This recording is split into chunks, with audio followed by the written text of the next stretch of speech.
Hello everyone, welcome to Arvisa's English. So students, in this video we will be learning 10th standard English lesson World Heritage. So let's get started. मित्रांनो, world heritage हा lesson जो 10th standard फुल English आणि 10th standard semi English दोघांच्याही course बुकमध्ये आहे. So let's get started. तो इथे तुम्ही काही फोटो बघू शकता ज्यामध्ये या केव्ज दिसत आहेत. आय गेस एल्लोरच्या केव्ज आहेत. हे ओपेरा हाऊस आहे सिडनीचं. त्यानंतर इथे पिरॅमिड्स आहेत. हे कांस पठार आहे. तर अशा प्रकारे या काही जागा आहेत ज्या ह्युमॅनिटीसाठी ह्युमन्ससाठी फार इम्पॉर्टंट आहेत, राईट. कल्चरल आणि नॅचरल दोन्ही सिग्निफिकंटनी. तर याबद्दलच हा लेसन आहे. वर्ल्ड हेरिटेज म्हणजे जागतिक वारसा. A World Heritage Site is a site determined by the United Nations Educational, Scientific and Cultural Organization UNESCO to have significant cultural or natural importance to humanity. The World Heritage Site या अशा sites म्हणजे अशा जागा असतात, असे स्थळ असतात की जे United national education, scientific and cultural organisation म्हणजे युनेस्को यांनी टू हॅव सिग्निफिकंट कल्चरल, ज्या जागांचं सिग्निफिकंट कल्चरल आणि नॅचरल इम्पॉर्टन्स असते, म्हणजे एक अत्यंत महत्त्वाचं असं सांस्कृतिक आणि नैसर्गिक महत्त्व असते टू ह्युमॅनिटी म्हणजे मानवजातीसाठी. अशा जागा या डिटरमाइंड केल्या जातात युनेस्कोकडून आणि ह्या साईट्सला आपण वर्ल्ड हेरिटेज साईट असं म्हणतो. As such the site are protected and maintained by the international world heritage programme which is administered by the UNESCO world heritage committee. तर अशा या जागा आहेत त्यांना प्रोटेक्ट आणि मेंटेन केल्या जाते. प्रोटेक्ट म्हणजे संरक्षण, मेंटेनन्स म्हणजे काय तर आपण त्याची देखभाल. तर त्याचे संरक्षण देखभाल केल्या जाते इंटरनॅशनल वर्ल्ड हेरिटेज प्रोग्राम अंतर्गत, जे ॲडमिनिस्ट्रेट करते UNESCO world heritage committee. Because world heritage sites are place that are significant culturally and naturally. They vary in type and include forest, lake, monument, building and cities. आता world heritage sites ज्या आहेत ह्या अशा जागा असतात ज्या significant असतात म्हणजे इम्पॉर्टंट असतात, लक्षणीय असतात, महत्त्वाच्या असतात. कल्चरली म्हणजे सांस्कृतिकदृष्ट्या, नॅचरली म्हणजे नैसर्गिकदृष्ट्या, दोन्ही प्रकारे.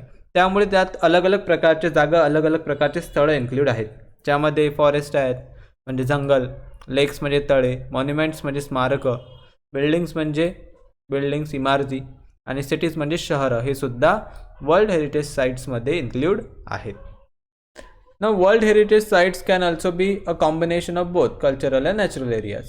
मग वर्ल्ड हेरिटेज साईट जी आहे ती कधी कधी दोन्ही याचं कॉम्बिनेशनही असू शकते. त्याच्यामध्ये कल्चरल इम्पॉर्टन्स पण असू शकते आणि नॅचरल इम्पॉर्टन्स पण असू शकते. For example, mount Huangshan in China is a site with significance to human culture because it played a role in historical Chinese art and literature. The mountain is also significant because of its physical landscape characteristics. तर एक example द्यायचं झालं तर mount ह्युंगशान हे चायनामध्ये आहे ही जागा, आणि ही साईट दोन्ही दृष्ट्या महत्त्वाची आहे. ह्युमन कल्चरसाठी महत्त्वाचं आहे because it played a role in historical Chinese art and literature. तर जे चायनीज आर्ट आणि लिटरेचर आहे म्हणजे कला आणि लिटरेचर, साहित्य, त्यामध्ये त्या जागेचं फार महत्त्व आहे, म्हणून ते कल्चरली महत्त्वाची आहे. दुसरं, तिथचे जे माउंटेन्स आहेत, तिथले जे पर्वत आहेत ते सिग्निफिकंट आहे because of is physical landscape characteristics. त्यांच्या ज्या कॅरेक्टरिस्टिक्स म्हणजे गुण आहेत किंवा डिस्टिंग्विश फीचर्स आहेत और क्वालिटीज आहेत, त्यामुळे सुद्धा ते नॅचरली इम्पॉर्टंट आहेत. तर काही साईट्स अशा असतात की ज्या दोन्हीही प्रकारे महत्त्वाच्या असतात. History of world heritage site. मग ही वर्ल्ड हेरिटेज साईट्स ज्या आहेत त्या कुठून तयार झाल्या किंवा ही कमिटी कुठून जन्माला आली किंवा याची हिस्ट्री काय आहे, याचा इतिहास काय आहे, ते आता पुढे आपण बघूया. Although the idea of protecting cultural and natural heritage sites around the world began in the early 20th century, momentum for its actual creation was not until the 1950s. So ही जी आयडिया आहे की अशा प्रकारच्या ज्या sites आहेत त्या जगामध्ये इम्पॉर्टंट, त्या नॅचरली आणि कल्चरली त्यांना प्रोटेक्ट केलं पाहिजे पूर्ण वर्ल्डमधल्या, तर ही आयडिया ॲक्च्युली 20th सेंचुरीच्या सुरुवातीलाच लोकांमध्ये आली, म्हणजे लोकांच्या डोक्यामध्ये आली होती. बट तिचं ॲक्च्युली जे एक प्रकारे आपण म्हणू शकतो की जी मोमेंटम आहे, त्या गती, त्या योजनेला ती भेटली 1950 साली. In 1954 Egypt started plan to build Aswan high dam to collect and control water from Nile river. तर गोष्ट आहे 1954 सालची, जेव्हा इजिप्त हा देश यांनी प्लॅन केलं होतं नाईल नदीवर एक रिव्हर डॅम बांधायचं. अश्वान हाय डॅम नाव होतं त्या डॅमचं, म्हणजे धरण. आणि त्यांचा ऑब्जेक्टिव्ह असा होता की control water from the Nile river. तर नदीचं पाणी कंट्रोल करायसाठी त्यांना तो डॅम म्हणजे ते धरण बांधायचं होतं. The initial plan for the dam's construction would have flooded the valley containing the Abu Simbel temples. So जो सुरुवातीचा प्लॅन होता कन्स्ट्रक्शनचा, जर त्या अकॉर्डिंगली धरण बांधलं गेलं असतं तर त्यामुळे जो अबू सिम्बल टेम्पल्स आहे, म्हणजे खूप एन्शंट असं एक टेम्पल आहे अबू सिम्बल टेम्पल, आणि scores of ancient Egyptian artifacts आणि बरेचसे प्लेंटी ऑफ इजिप्शियन आर्टिफॅक्ट्स म्हणजे काय, तर जे any object made by human being, माणसाने बनवलेले पण पुरातन वस्तू. तर अशा बरेच मंदिरं म्हणजे जे अबू सिम्बल टेम्पल, त्यानंतर खूप सारे एन्शियन इजिप्शियन आर्टिफॅक्ट्स, हे सर्वचे सर्व त्या डॅममुळे फ्लडेड झाले असते, वाहून गेले असते किंवा पाण्याखाली गेले असते जर तो डॅम बांधण्यात आला असता तर. सो आता to protect the temples and artifact, मग त्या टेम्पल्स आणि आर्टिफॅक्ट्सला प्रोटेक्ट करायसाठी UNESCO launch and international campaign in 1959. युनेस्कोने एक इंटरनॅशनल कॅम्पेन लॉन्च केलं, एक मोहीम सुरू केली 1959 साली. That called for the dismantling and momentum of the temples. Dismantling म्हणजे disassembling and pulling down. So त्या टेम्पल्सला ॲक्च्युली डिसेंबल करणे आणि ते पुन्हा उंच जागेवर नेऊन पुन्हा बांधणे, पुन्हा ठेवणे. तर ॲक्च्युली वाटते तितकं हे सोपी काम नव्हतं, कारण खूप गुंतागुंतीचं असे ते मंदिरं, खूप मोठे मोठे मंदिरं होते. त्यामुळे बट ते तर करायचं होतं, कारण जर त्या आर्टिफॅक्ट्स आणि मंदिराला वाचवायचं असेल तर त्याला तिथून हलवणं गरजेचं होतं. सो त्यांनी ही मोहीम आखली आणि एक इंटरनॅशनल कॅम्पेन म्हणजे संपूर्ण जगामध्ये कॅम्पेन चालवलं for dismantling and movement of the temple to a higher ground, कारण ते हायर ग्राउंडवर ते टेम्पल नेणार होते, त्या टेम्पलला वाचवणार होते.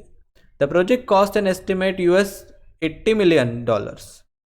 तर या प्रोजेक्टची कॉस्ट ॲक्च्युली होती $80 मिलियन, म्हणजे खूप जास्त. आजच्याही काळात विचार केला तर खूप जास्त ही किंमत आहे. तर एवढा मोठा कॉस्ट होता त्या प्रोजेक्टचा. And $40 million of which came from 50 different countries. त्यातले $40 मिलियन जे आहेत अमेरिकन डॉलर, हे 50 वेगवेगळ्या देशांमधून आले, म्हणजे देशांनी डोनेट केले for this campaign and for this project. Because of the project success, UNESCO and the International Council on Monuments and Sites initiated a draft convention to create an international organization responsible for protecting cultural heritage. आता because the project success, आता हा project success झाला because अर्ध्यापेक्षा जास्त मनी जो आहे, पैसा जो आहे तो 50 देशांनी दिला. मग आता हा प्रोजेक्ट सक्सेस झाल्यामुळे युनेस्कोने ठरवलं, युनेस्को आणि एक दुसरी एक संस्था आहे international council on monuments and sites, तर ह्या दोन संस्थांनी मिळून ठरवलं, त्यांनी इनिशिएटेड अ ड्राफ्ट, म्हणजे बिगन स्टार्टेड ड्राफ्ट कन्व्हेन्शन एक स्टार्ट केलं त्यांनी, म्हणजे सुरुवातीचा कच्चा मसुदा, to create an international organization responsible for the protecting cultural heritage. त्यांनी ठरवलं की आपण एक इंटरनॅशनल ऑर्गनायझेशन स्टार्ट केली पाहिजे, म्हणजे असं ऑर्गनायझेशन जे आंतरराष्ट्रीय असेल, सगळ्या देशांमध्ये काम करेल, आणि त्यांचं काम काय असेल, प्रोटेक्टिंग कल्चरल हेरिटेज. जी कल्चरल हेरिटेज आहे, जो सांस्कृतिक वारसा आहे, मंदिरं आहेत, मॉन्युमेंट्स आहेत, बिल्डिंग्ज आहेत, सिटीज आहेत, जो माणसांनी घडवलेला, माणसासाठी सोडून दिलेला वारसा आहे, त्यांना प्रोटेक्ट करायसाठी एक इंटरनॅशनल ऑर्गनायझेशन असली पाहिजे, असा एक विचार तिथं त्या सक्सेसपासून, त्या प्रोजेक्टच्या सक्सेसपासून जन्माला आला. पुढे shortly thereafter in 1965 a White House conference in United States called for a world heritage trust. मग शॉर्टली त्यानंतरच 1965 साली जी कॉन्फरन्स झाली व्हाईट हाऊसमध्ये युनायटेड स्टेट्सच्या, called for a world heritage trust. तर त्यांनी एक वर्ल्ड हेरिटेज ट्रस्ट जी आहे त्याची स्थापना केली, to protect historic and cultural site, but to also protect the world significant natural and scenic site. So cultural साईट्सला तर ते प्रोटेक्ट करणारच होते, हिस्टॉरिक अँड कल्चरल, बट इथे त्यांनी त्यामध्ये नॅचरल आणि सिनिक साईटसुद्धा इन्क्लूड केल्या. Finally in 1968 the International Union for Conservation of Nature developed similar goals and presented them at the United Nation Conference on Human Environment in Stockholm, Sweden in 1972.